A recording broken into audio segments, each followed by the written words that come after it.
நாங்கள் இந்த வார்த்தை கவனிக்கணும். அது அவர் சொல்லலை.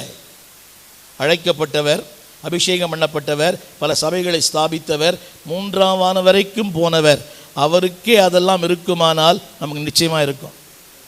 பள்ளத்தாக்கி இல்லாத மனிதர்களே இல்லை. Every man as a pain, every man as a problem and every man as a pressure. எல்லா ஊழியர்களுக்குமே அதில் ஒரு வார்த்தை, என்னை தொட்ட ஒரு வார்த்தை, மனமுறிவு.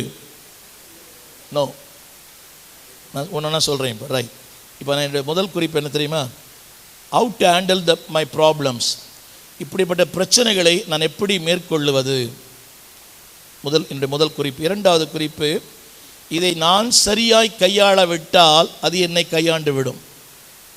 தமிழ் புரிய நினைக்கிறல, இருக்கட்டும், பரவாயில்லை, கொஞ்ச நாள் மாறிடும் இருங்க. அந்த கொஞ்ச நாளில் அது என்னை மேற்கொள்ளும். மனமுறிவு என்னை பைத்தியக்காரன் ஆகிடும். இல்லை ஒன்று சொல்ல போகிறேன், கீழே தள்ளப்படுதல் இல்லைங்க. நிற்கிற ஒரு ஆளை சீக்கிரமாக தாக்க முடியாது, ஆனால் தள்ளப்பட்ட ஆளை சீக்கிரம் தாக்கிடலாம். நிற்கிற ஒரு ஆளை காயப்படுத்த முடியாது, ஆனால் கீழே இருக்கிற ஒரு ஆளை காயப்படுத்தி ஈவன் மரணத்துக்குள்ளே கூட கொண்டு போயிடலாம்.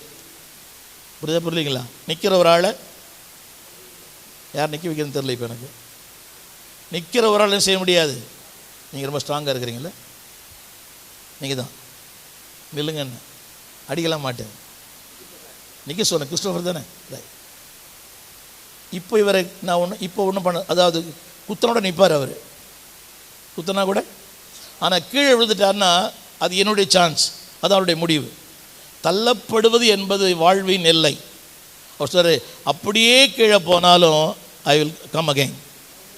சொல்லுங்கள், ஐ வில் கம் அகைன். சத்தமாக சொல்லுங்கள். இதெல்லாம் நடக்கும். என்னுடைய இரண்டாவது செய்தி, என்னோட முதல் குறிப்பு என்னவென்றால், இதை நான் சரியாய் புரிந்து கொள்ளவில்லை என்றால், இதை நான் சரியாய் கையாளவில்லை என்றால் அது என்னை கையாண்டு விடும்.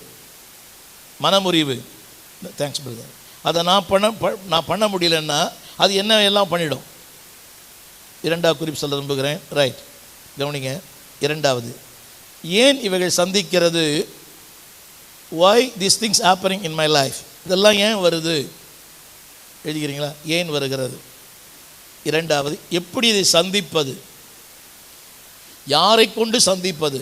திரும்ப சொல்லுகிறேன் பாஸ்டர்களுக்கெல்லாம், அறிவு, திறமை, அனுபவங்கள் கைவிட்டு விடும், ஆனால் தேவன் கைவிட மாட்டார். நீ எவ்வளோ பெரிய பிரில்லியண்ட்டாக இருங்க, அறிவு கைவிட்டுடும், அனுபவங்கள் கைவிட்டுடும், ஆனால் கர்த்தர் கைவிட மாட்டார். சிம்சோனுக்கு அறிவு இருந்தது, அனுபவங்கள் இருந்தது. அவன் சொன்னான், எப்போதும் போல இப்போதும். அது அனுபவம்.